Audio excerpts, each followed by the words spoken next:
Just in the past 10 years, we've seen more frequent extreme weather while water resources and wildlife numbers diminish.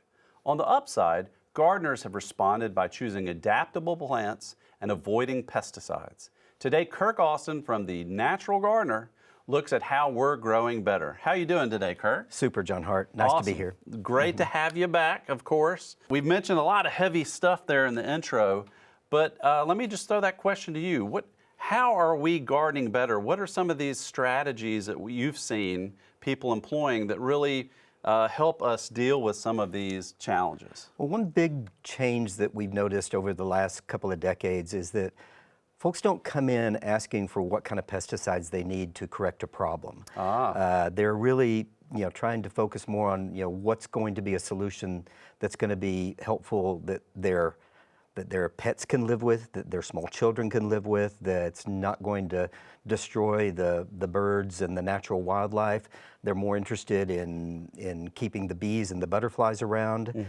We don't see people wanting to nuke their backyards because they saw a spider. And what are some of the strategies, just planting wise as well, that are signs that you think that we're making a change for the better? Well, there's definitely a trend towards natives, but and we're seeing some HOAs and some newer developments that are sending a list of plants that are acceptable and non-acceptable, trying to stay with deer-resistant, drought-resistant, heat-resistant plants. And we, of course, have been targeting that audience for a long time. Sure.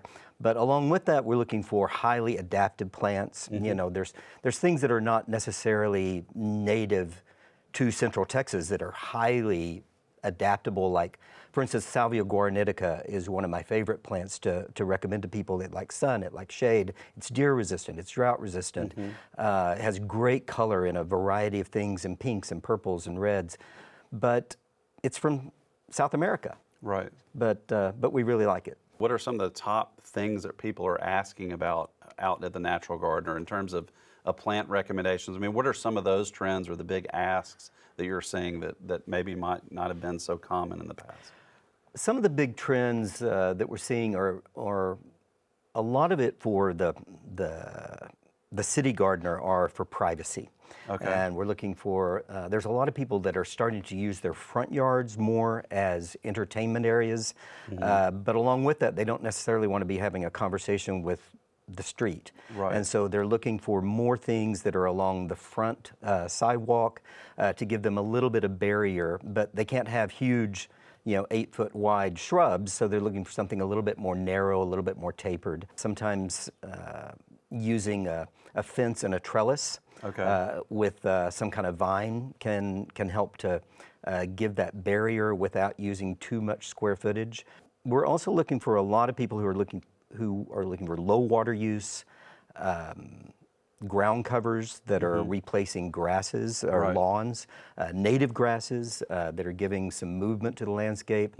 Certainly people are looking for butterfly gardens and things to attract pollinators. People are still looking for color, but they don't necessarily need to have a bed full of pansies. Although we sell a lot of pansies, but to have some things that are more in the perennial realm, or even using herbs or edibles in the landscape to give that color and to give that moment of drama that they're looking for. But you're saying if you sort of take the pulse and look at the past, where the front sort of was just a non-use space, or was just highly visualized, but not really looked at as an important key element that actually adds function to the landscape. Right. I mean, in the past, you think about what the lawns were like in the 50s, 60s, 70s, 80s. It was a lawn and boxwoods and bedding plants. Right. And to see something like that now is really out of place. And a lot of the people who are buying older homes and renovating them, you're seeing more of a style going towards, more of like a California type landscape. And I don't know if it's Californians bringing that aesthetic with them, but it's not like Phoenix Xeric or Palm Springs or something. It's more of a